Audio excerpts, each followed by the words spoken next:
Wait a minute. Legiocris? Looking beautiful? Perhaps a new model? Legiocris Armorman in the collection of hunters? Them saying the words? Bottom of the ocean?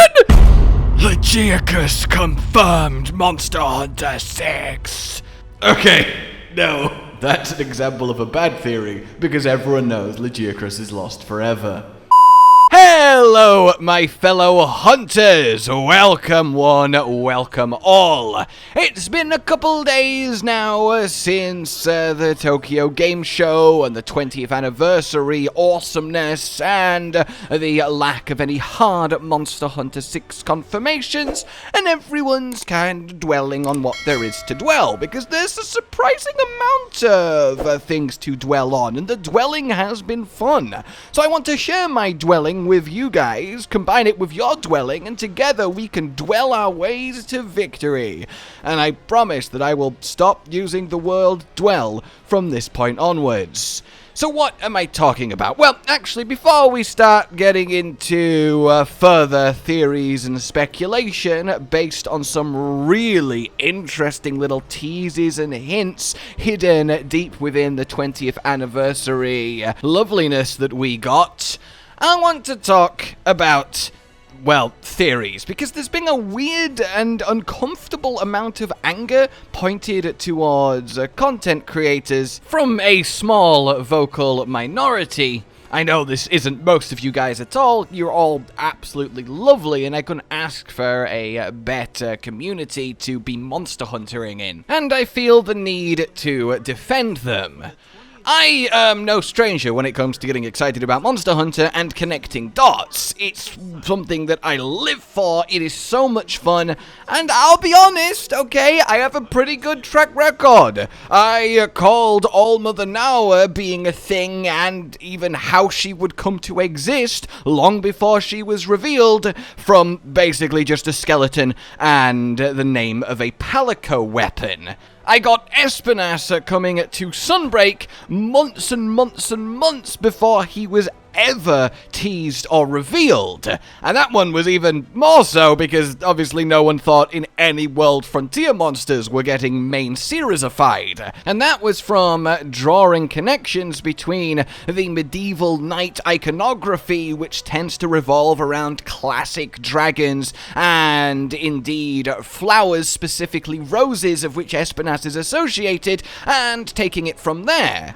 But even if both those things and the many others were actually wrong, as it turns out in hindsight, that doesn't mean they're bad to have happened. When the weatherman confidently tells you that tomorrow will be clear skies and then it rains, it's not time to pick up a pitchfork and go track him down. We can only ever work on the evidence that we have and the logic that it dictates. And every piece of the puzzle pointed to a very sensible and likely timeline to a Monster Hunter 6 TGS reveal to then release in March. We still don't know the answer to what is this mystery new Capcom game that they think is going to sell millions that will release before the end of March. Monster Hunter being by far and away the most logical candidate for that claim. But like every theory, even if it is a massively strong one with lots of compelling evidence and sound reasoning, well, it's a theory, and it can be wrong. But that's okay. Half the fun is talking about it and coming up with it. I get being maybe disappointed or sad, but I don't think being mad at anyone, especially Capcom, for something not happening that thousands and thousands and thousands and thousands of people all agreed was very likely because everything was proving for it to be a very compelling thing to think, is fair on really anyone. Capcom obviously never said anything, and they have always proven to be incredibly responsive, passionate, and very us-friendly developers, and we get something new Monster Hunter-y every year. and clearly they have a lot planned for the 20th anniversary and the build-up and what's going to happen, and I think it's going to be awesome, and I, for one, am along for the ride. And part of that ride is trying to guess where we're going to end up before we end up there. So with all that said, oh yes! Let it begin! What did we get to 20th anniversary-wise? Well, there is nothing much in the monsters and the games they belong to going by. Yes, they all look very crisp, but it's very easy to make that happen. They're a combination of renders and remastered cinematics that have become a very effective, cool visual, but I don't think there's anything here in, oh, that monster's got a brand new model, so it must be on its way, hoo-hoo! But I don't blame anyone for jumping to that conclusion. The actual armor sets going by, I mean, it is artwork. There's not a huge amount here too. Well, no, there is one thing here, but I think it's big enough that it needs its own discussion, so look forward to that. But I don't think anything here pertains too much about what I really want to talk about that I think is really exciting. So what actually is the big thing here? Well, it might be surprising, or perhaps unsurprising, to find out that the logo of the 20th anniversary is what gets me the most. So this, then, is the logo. It's very snazzy, I think it's very slickly designed, and I love the motif of the weapons going around. I think it's a very fitting vibe for the 20th anniversary, where it really is such a landmark occasion. Like, it's a proper big one. It's not just something random like 17, 18, you know. 20 is huge, and I think this really does symbolize Monster Hunter very, very well. But you know something else that this logo reminds me of, that a lot of people have pointed out, and it's something I did notice and agree with. I'll give you a little bit of a hint.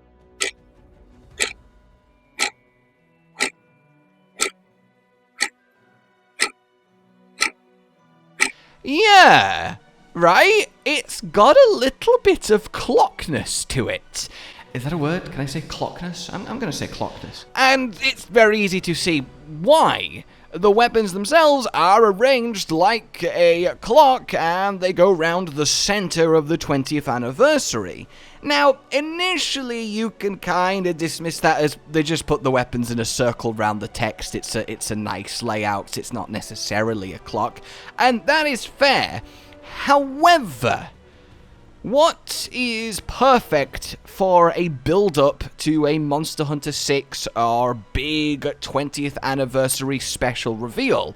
Well, a countdown is perfect, because we're counting down towards the cool stuff that's going to happen next year. And a clock is obviously perfect for a countdown. But thematicness aside, what you'll notice is that the Greatsword, which is tied to the best Greatsword model ever, I love the Great Wyvern Jawblade, is not a silhouette like every other weapon is. It's, in fact, fully filled in. And indeed, when you look at the other weapons, a lot of them are quite iconic weapons, like the hunting horn bell once we get round to there. That's a very fun one. And honestly, I want to see if you guys can pick out what literal weapon each of these is going to turn into, because you can tell from the silhouettes. It's something I might go over in a future video, but isn't super relevant for now. In any case, the Greatsword is filled in, right? And the others aren't. Now, it's kinda weird to do a big logo for this and only give one weapon actual detail. Kinda looks a bit favoritism, and I mean, I agree, it is the best weapon, so, you know, I don't blame Capcom, but I think it's a weird thing to do, which leaves two options. Either A, they've deliberately done this weird design decision that makes anyone who prefers one of the weapons that aren't Greatsword feel a little left out, or B, the other ones are going to get filled in. And I think it's very obvious to think it is the latter there. Each one slowly will be revealed, like a countdown, going round the clock aesthetic that this is. But in what sense? How? Well, the artwork that we got of all the hunters side by side in the beautiful flagship gear, God, I just adore this thing so much. They specifically said that this was the first piece of the 20th anniversary art series with a spotlight on hunters. So what do you bet that this art series has 14 entries, one for each of the weapons to get lit up. So in X amount of time, they'll do another really awesome bit of Monster Hunter art for the 20th anniversary, and when that happens, the logo in the corner will have the jewel blades fully filled in, and so on and so forth until all 14 are there. And if you need any more compelling arguments towards that, the logo is in two pieces.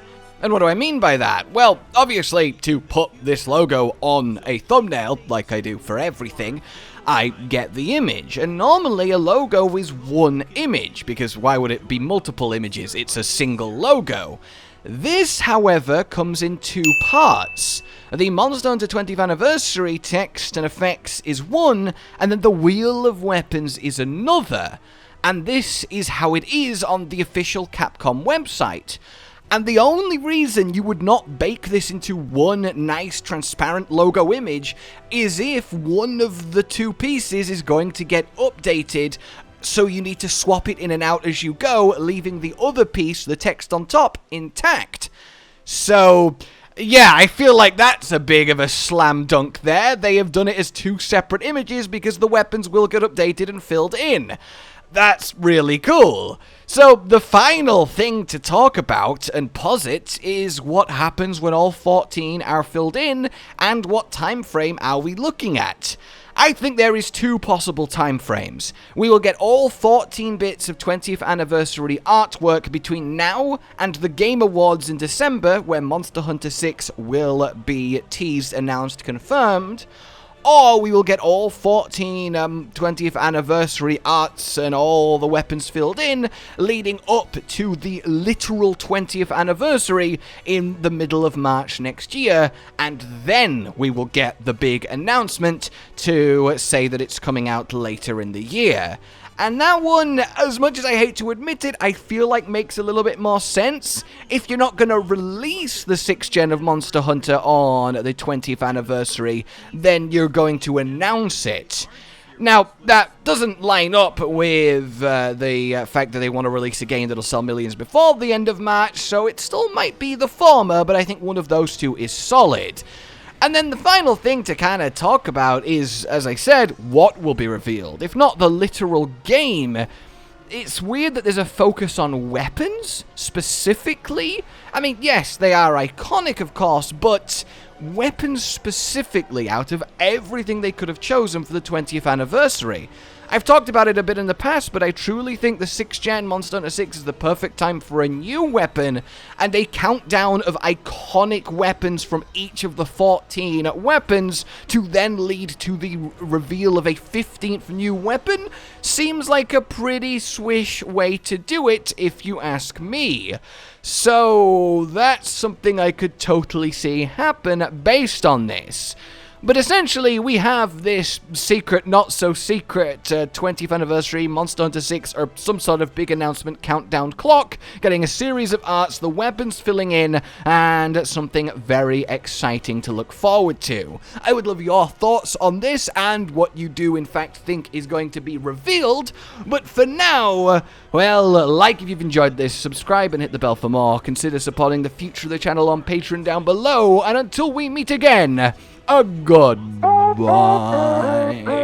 Josh, Cotton, and Hollow with the videos, dropping the humor like a hammer on your tippy toes, bringing entertainment on a daily arrangement to take our insanity and turn it into entertainment. Yes, I said entertainment twice, to reiterate that it is nice to look into your faces on a mostly daily basis when you let us in your homes to make the whole world a stage. Goodbye.